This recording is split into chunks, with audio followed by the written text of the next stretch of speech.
Métro, boulot, gynéco. Le micro des gynécos, les podcasts de la GOF. Chères auditrices, chers auditeurs, bonjour et bienvenue sur les ondes du micro des gynécos. Océane reçoit le professeur Picon, gynécologue obstétricien à l'hôpital Louis-Murier, dont la pratique est essentiellement centrée sur l'obstétrique et le diagnostic prénatal. Le professeur Picon est président de la Fédération française des centres pluridisciplinaires de diagnostic prénatal et également du GRIG. C'est à ce titre qu'il nous partage ses connaissances sur la varicelle et la grossesse. Bienvenue, professeur Picon, une nouvelle fois sur nos ondes. On est très content de vous recevoir pour discuter de la varicelle et de la grossesse aujourd'hui. Est-ce que vous voulez bien qu'on commence par introduire le sujet, par peut-être quelques notions d'épidémiologie, voire de physiopathologie ?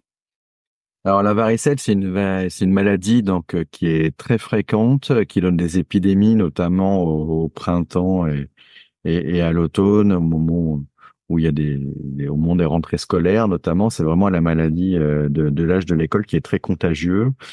Et donc, on considère que 90 à 95% des adultes ont eu la varicelle au cours de leur vie. Alors, c'est moins fréquent dans les pays tropicaux, ça circule un petit peu moins. Mais en métropole, 90 à 95% des gens l'ont eu.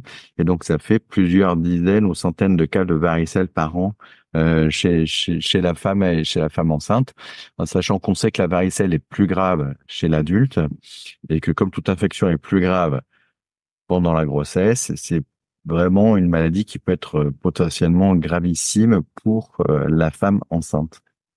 En cas de contagion avec un cas reconnu de varicelle, vous préconisez quelle prise en charge pour une femme enceinte ?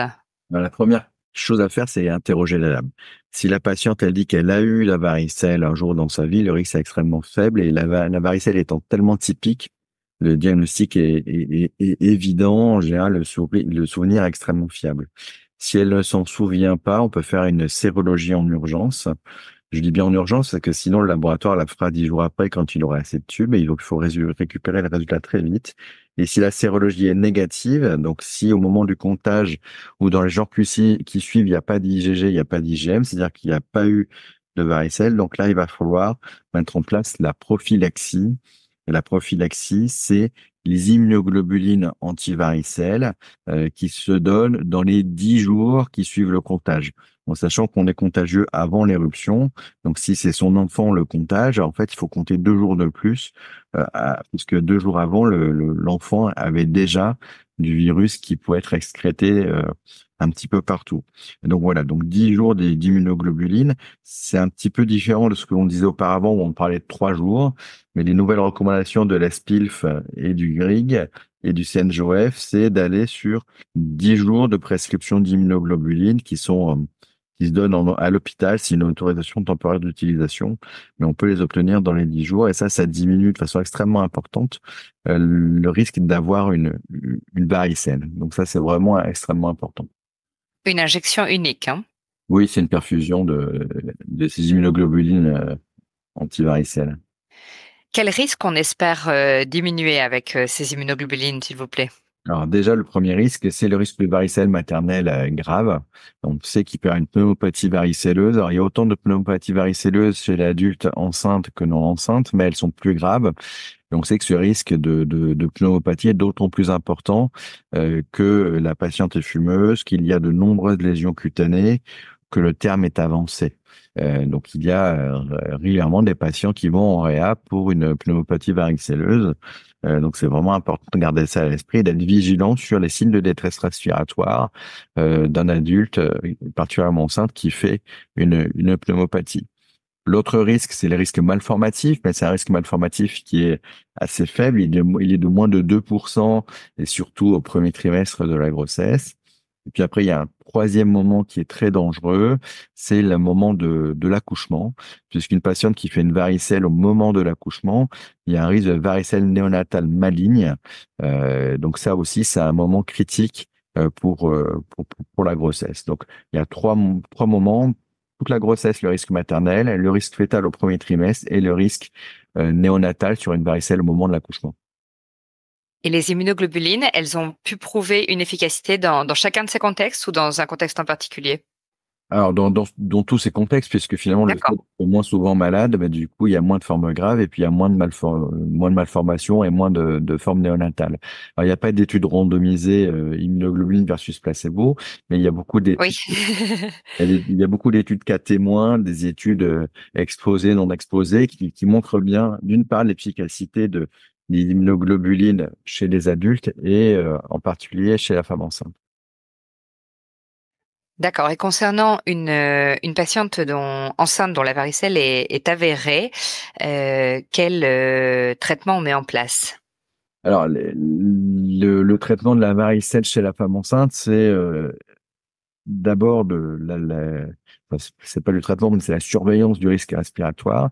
C'est évidemment, on peut donner des antiseptiques locaux et puis on peut éventuellement donner euh, des, euh, des antihistaminiques et puis on peut donner de l'acyclovir ou du valacyclovir. Alors, ce qu'il faut savoir, c'est que le moment où les boutons apparaissent, c'est le moment où la virémie maternelle chute. Donc, si on commence à traiter alors que les boutons sont apparus depuis 2, 3 jours, c'est probable que ça serve strictement à rien. Par contre, s'il y a une éruption qui est très floride ou dès le début de l'apparition, le fait de donner de l'acyclovir, du valacyclovir va diminuer un petit peu la sévérité des lésions, mais évidemment, ce n'est pas incroyablement efficace, mais ça peut marcher. C'est une cure de combien de temps? On peut donner une semaine d'acyclovir. Voilà, mais Très bien. voilà, mais spontanément, la virémie chute très vite. Donc, c'est vrai qu'il faut donner vraiment très tôt.